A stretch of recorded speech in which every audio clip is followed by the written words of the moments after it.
iniciar con este video.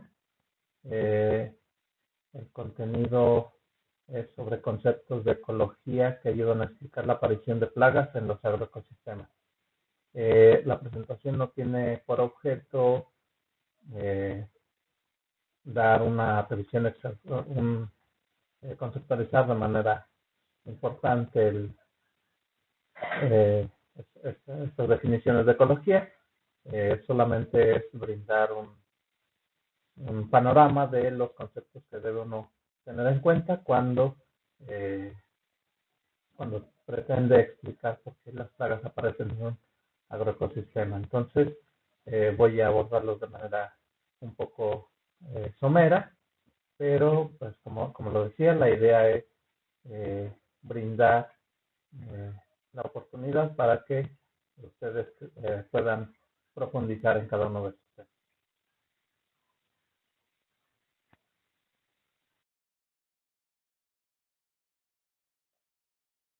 Muy bien, entonces vamos a hablar primero de qué es los agroecosistemas. Estos agroecosistemas, entendidos de diferentes maneras, se pueden visualizar como un conjunto de componentes interrelacionados que cumplen un fin. Entonces debemos de verlos como esos sistemas ecológicos asociados a variables socioeconómicas. No los podemos ver de manera solamente de sus componentes físicos, tenemos que comprender toda la parte socioeconómica, debido a que es el productor el que define qué sucede en un agroecosistema, y este productor está influenciado por cuestiones culturales, por cuestiones económicas, por cuestiones de donde se esté desarrollando. Entonces, eso tenemos que considerarlo. Y bueno, este agroecosistema nos va a brindar bienes y servicios. Entonces, por eso esta importancia económica. Es fundamental entender que el sistema no depende solo de sus componentes, sino la relación que exista entre cada uno de todos esos componentes que estamos mencionando. Entonces, en un sistema debemos de reconocer diferentes componentes biológicos, socioculturales, y las interacciones que se dan entre ellos. Hay diferentes interacciones. Entonces, también podemos nosotros analizar el sistema desde las entradas y salidas tanto de energía como de materia que suceden, conocimientos de muchas otras cosas. Y este agroecosistema pues va a tener límites y va a tener niveles jerárquicos dentro de estos componentes. Entonces, este es un esquema un esquema de la parte física de un sistema agrícola, de un agroecosistema. Entonces, esta parte de aquí abajo que es el suelo, ¿verdad? El suelo, este suelo está compuesto por materia orgánica, por partículas del suelo como arcillas, limos, arenas. Entonces, estamos hablando de arcillas. En las arcillas los nutrientes se van a retener, algunos se van a perder, van a entrar en solución del suelo, ¿verdad? Estos nutrientes van a estar en la solución del suelo y van a estar intercambiando con las arcillas y con las raíces de las plantas. Entonces tienen relación con el cultivo. Los descomponedores también van a hacer uso de estos nutrientes. Estos nutrientes también se van a adherir en la materia orgánica en sus diferentes procesos de mineralización, de unificación o inmovilización. Entonces, en esos procesos va a estar de la transformación de la materia orgánica, va a estar interactuando también con los nutrientes del suelo. Las malezas también los van a estar aprovechando, malezas solventes, como los querramos llamar. Para este momento no voy a hacer la diferencia. La materia orgánica pues va a ser trabajada por los descomponedores, va a ir mineralizando, se va a ir unificando y va a entrar a la solución del suelo o va a pasar a formar parte del cuerpo de estos organismos. Luego va a haber las malezas y el cultivo, que son los productores primarios, que van a estar siendo consumidos por los herbívoros. Estos herbívoros que van a estar consumiendo todo lo que se produce. Alguna parte de estas malezas o del cultivo, cuando ya termina su ciclo, pues va a pasar a formar parte de la materia orgánica del suelo. En los consumidores primarios, al estar consumiendo, pues también después van a morir y van a pasar a formar parte de la materia orgánica del suelo. Estos consumidores primarios van a ser afectados por sus depredadores, ¿verdad? Y estos depredadores también van a estar recuperando otra vez materia orgánica del suelo cuando mueran. Y en realidad esta es una forma muy sencilla de entender el sistema agrícola. Entonces debe de haber también salidas. Aquí está esta flechita, que es lo que nosotros cosechamos, es algo que sale del sistema. Aquí en el sistema están entrando también energía solar y están entrando. Es de manera muy general lo que sería un agroecosistema, ¿verdad? ¿Quién define qué entra y qué sale? No en su totalidad, ¿verdad? Pero buena parte de lo que sucede aquí tiene que ver con el producto. Entonces, en estos agroecosistemas hay diferentes procesos que nosotros podríamos estar estudiando, revisando, ¿verdad? Entonces, podemos hablar de fotosíntesis, podemos hablar de respiración, hay un flujo de nutrientes, que son los ciclos químicos, una asociación ecológica, ¿verdad? Procesos de regulación, que serían los ciclos reproductivos, las fases tecnológicas, la asignación de recursos, toda una parte típica de estos sistemas agrícolas. Entonces, si hablamos de fotosíntesis, pues podríamos desglosarla de muchas maneras, pero entonces si hablamos de fotosíntesis, hablaríamos de biomasa, de productividad. Estamos utilizando la radiación solar para transformarla en materia a través de la fotosíntesis. Entonces, esta energía que es fijada la podríamos llamar fotosíntesis bruta. Parte de esta energía va a ser utilizada a través de la respiración por las mismas plantas, en un sentido contrario a lo que sería la fotosíntesis. Si a la fotosíntesis bruta le restamos la respiración de las mismas plantas, entonces tenemos lo que sería fotosíntesis neta. Y esta fotosíntesis neta es lo que se utiliza para crecer, para exportar, para cosechar o para que se lo coman los heterótrofos. La productividad primaria bruta sería la cantidad de energía fijada por unidad de tiempo. Estamos hablando de esta productividad, ¿verdad? La productividad primaria neta sería la productividad primaria bruta, pero quitándole la respiración de los autótrofos, perdón, que son las mismas plantas. Entonces, una vez que le restamos eso, tenemos lo que sería la productividad primaria neta. Y cuando estamos hablando en un agroecosistema, pues no solo tenemos una especie, tenemos diferentes poblaciones que conforman esta comunidad. Y toda la energía fijada luego de restarle la respiración de las plantas y del resto de heterótrofos de la comunidad, entonces a eso le vamos a llamar productividad neta de la comunidad. Entonces, ¿cómo la fotosíntesis nos permite entender el funcionamiento de un agroecosistema? Lo podemos ver, por ejemplo, aquí. Tenemos en estos tres ejemplos. En este primero estamos hablando de un sistema como una zona urbana, donde la productividad neta de la comunidad es menor a cero, ¿ya? Entonces se produce menos de lo que se está consumiendo a través de la respiración de todos los organismos que viven ahí, incluyendo los humanos. Son muy pocos los autótrofos y son mayormente son en mayor parte heterótrofos, y entonces consumen más de lo que se está produciendo. Por eso es que la productividad es menor a cero, es negativa. Normalmente en los sistemas naturales hay un equilibrio entre la respiración y la fotosíntesis, y a través del tiempo las variaciones son muy pequeñas, es difícil distinguirlas porque están más o menos en equilibrio. Aproximadamente sería un cero de la productividad neta de la comunidad. Y en los sistemas agrícolas la situación cambia, porque en los sistemas agrícolas la productividad neta de la comunidad es mayor que cero, porque eliminamos la mayoría de organismos y le damos todo el peso a la productividad prima. Entonces, de esta manera nosotros podemos cosechar lo que estamos queriendo en este sistema. Y esto nos permite entonces entender estos sistemas y poder hacer algún manejo con esta información. Bueno, entonces visto de esta manera, lo que nosotros hacemos es no dejar que nuestro sistema llegue a un estado avanzado en una situación ecológica, ¿verdad? Entonces el agroecosistema siempre se va a mantener en estados tempranos de sucesión ecológica, la secundaria, ¿verdad? Entonces, porque nosotros vamos a estar eliminando todo lo que no queremos para mantener el producto. Entonces, la sucesión los agroecosistemas van en sentido inverso a lo que sería la sucesión ecológica.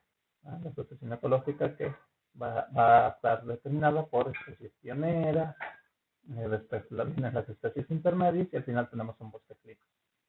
En los agroecosistemas nos mantenemos en estas partes de sucesión temprana y eso es lo que explica en parte la aparición de plantas indeseables o arbences, que ya es otro concepto, ¿verdad? Que son especies que nos estarían dando problemas porque son especies pioneras, que nosotros les damos las condiciones para crecer, pues es lo que va a estar predominando en nuestros campos. Si nosotros entendemos esto y tratamos de acercarnos un poco más hacia una sucesión un poco más avanzada, podríamos ir disminuyendo el efecto de estos factores en nuestro sistema. Y siguiendo hablando de esta situación, ¿verdad? Entonces, nosotros hemos ido cambiando la situación de las plantas hacia que solo se dediquen a producir los bienes o los servicios que necesitamos. Entonces, hemos descartado todos los atributos que las plantas tenían para adaptarse a un espacio en específico. Y entonces, en este espacio específico, pues, tenían que gastar energía en esa adaptación, en defenderse de especies que los consumen, en producir metabolitos para alejar o enviar señales al sistema para no tener especies que les podrían competir. Y entonces, como nosotros nos consideramos en el mejoramiento genético que ese es un problema, que la planta se debe de enfocar únicamente en producir lo que nosotros necesitamos, por eso es que se tiene que invertir muchísima energía en mantener estas condiciones para que las plantas solo se dediquen a producir. Y eso, entonces hemos ido avanzando en el mejoramiento genético hacia tener plantas que solo se encargan de producir. Lo podemos ver muy fácil en los índices de cosecha. El índice de cosecha que es un valor que se utiliza para determinar la relación que hay entre el producto de interés comercial de un cultivo en relación a la biomasa total. Entre mayor sea la cantidad que nosotros estamos mandando a lo que es la cosecha, y vamos a tener índices de cosecha mayores. Las plantas, por ejemplo, el maíz, las variedades mejoradas tienen índices de cosecha de 0.5, 0.6, que quiere decir que de toda la biomasa que tiene la planta, el 60% se va a la mazorca. Entonces, en las variedades criollas no sucede lo mismo, se tienen índices de cosecha mucho más bajos porque la planta produce más rastrojo y menos cosecha. Entonces, es parte de lo que nosotros estamos viendo, porque aparte el material criollo, como decimos, aún mantiene ciertas características que le permiten adaptarse al sitio específico.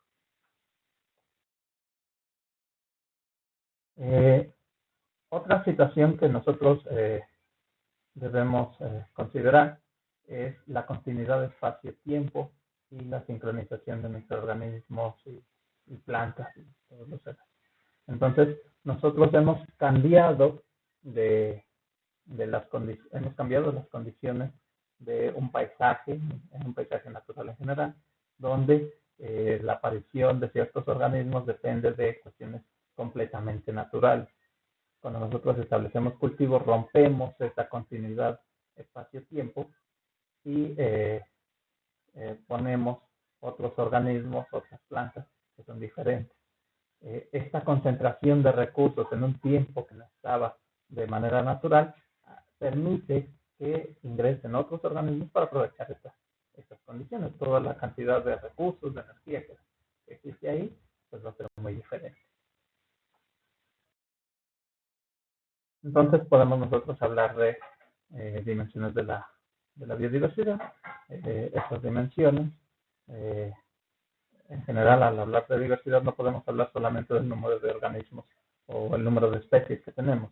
La diversidad se observa en diferentes dimensiones, que sería la variabilidad genética. Estaríamos hablando de su dimensión genética, cuántas variedades, cuántos híbridos, cuántas especies tenemos. Entonces estaríamos hablando de esa variación intra e interespecífica, la dimensión a nivel de especies o específica, ¿verdad? Cuántas especies tenemos en este sistema, es como muchas veces entendemos el concepto de biodiversidad. Además podemos verla en una dimensión vertical, cuántos estratos, cuántos niveles tenemos en este sistema, o si estamos hablando de un agroecosistema, de la arquitectura de esos cultivos, tenemos cultivos de porte bajo, cultivos de porte medio, cultivos de porte alto. Entonces tenemos diferentes estratos. De forma horizontal también podríamos estar hablando de sus patrones de distribución de los organismos y de los cultivos, ¿verdad? De forma horizontal. A nivel estructural podríamos estar hablando de cuántos hábitats, cuántos nichos, el papel trófico que determina esa organización en el sistema. Podemos ver de manera temporal qué tan heterogéneo es, las estaciones, las sucesiones de cultivos y de las funciones que cumplen las diferentes especies y organismos que tenemos en el sistema. Pues nos va a hablar de ese flujo de energía, del ciclaje de nutrientes, de todos estos componentes del sistema. Entonces, la biodiversidad no solamente se tiene que ver en una de estas dimensiones, son todas estas dimensiones, y eso nos ayuda a comprender mejor el funcionamiento y poder establecer el manejo del mismo. Entonces, aquí es un ejemplo muy rápido, nuevamente, de lo que es la diversidad y cómo la diversidad influye en estas funciones y procesos que se dan en el sistema, y estas funciones y procesos que nos van a dar servicios a nivel de agroecosistema y servicios a nivel regional o global que le van a dar bienestar, nos van a dar el bienestar humano, pero depende de esta diversidad cultural y diversidad funcional, ¿verdad? Aquí están las dimensiones que les habíamos comentado. Aquí vienen algunos ejemplos de estas funciones, algunos servicios a nivel del ecosistema y algunos servicios para los humanos, ¿no? Algunas prácticas que aumentan la diversidad de un agroecosistema, y vienen en este cuadrito vienen las dimensiones, ¿verdad? Dimensión genética, dimensión específica, vertical, horizontal, estructural, temporal, funcional. Estas son las dimensiones. Y entonces, si hablamos de cultivos de cobertura, en qué dimensiones estamos trabajando, de policultivos en cuáles, de rotaciones, de borduras, y podemos aquí hablar de muchas otras prácticas y con qué tanto o si aumentan o disminuyen la diversidad en nuestros agroecosistemas. Entonces, además nosotros, si hablamos de los organismos, pues podemos hablar de los niveles de organización, ¿eh? Entonces, un átomo, que los átomos forman moléculas, bueno, el átomo está formado por partículas más pequeñas. Luego vienen los organelos, las células, los tejidos, los órganos, los aparatos o sistemas, los organismos como tales, poblaciones, comunidades, ecosistemas, los biomas y toda la biosfera. Entonces, esto también es importante tenerlo presente de en qué nivel de organización están los diferentes organismos con los que estamos trabajando. Muy rápido esto, ya nuevamente sobre los sistemas. Y ya para ir entendiendo también cómo funcionan estos organismos y cómo podemos empezar a trabajar con ellos o para que se regule más bien nuestro sistema, tenemos que hablar, por ejemplo, de la superposición de nichos. Va a haber diferentes especies que van a estar consumiendo materia, energía en ciertos lugares, y esa materia y energía o el espacio que están ocupando se puede trasladar o no. Entonces, cuando la especie A consume en tiempo y materiales diferentes de la especie B, pues no hay ningún problema. Las dos especies van a poder estar en ese sistema sin problemas, pero después puede haber cierta superposición de estos nichos. Aquí estamos viendo en el eje de las Y la cantidad de comida y en el eje de las X el tamaño de ese alimento, y entonces ya como aquí hay un traslape en este espacio, empiezan a tener cierta competencia la especie A y la especie B. Y el ejemplo es cuando los nichos prácticamente son los mismos. Lo podemos ver, por ejemplo, esto con depredadores, con puma, jaguar, que podrían estar consumiendo las mismas presas, o algunos felinos que podrían estar consumiendo las mismas presas, y entonces tener, o sobrevive uno, sobrevive otro, o se desplaza uno, se desplaza el otro, y coinciden demasiados nichos. Bueno, aquí estamos hablando de también otros conceptos que tienen que ver con el crecimiento de las poblaciones. Aquí no se ve muy bien, pero tenemos poblaciones que tienen una estrategia K de crecimiento y poblaciones que tienen una estrategia R de crecimiento. Esto nos va a permitir entender por qué se desarrollan muy rápido poblaciones de pronto de algunas plantas o de algunos organismos que consideramos plagas por el tipo de crecimiento. El concepto como tal, podríamos estar hablando de algo que se llama densodependencia. Hay poblaciones que dependen de su densidad y hay poblaciones que aparentemente no dependen de la densidad de organismos que hay cuando hay un recurso limitado. Otras interacciones importantes que debemos considerar. Entonces tenemos dos poblaciones, la población A y la población B, ¿verdad? Y estas poblaciones podrían estar en competencia, como el ejemplo que poníamos cuando hay superposición de nichos. Entonces, cuando están juntas, ambas especies se ven perjudicadas en competencia. Alelopatía, cuando una población se ve perjudicada y a la otra población no le afecta, ¿verdad?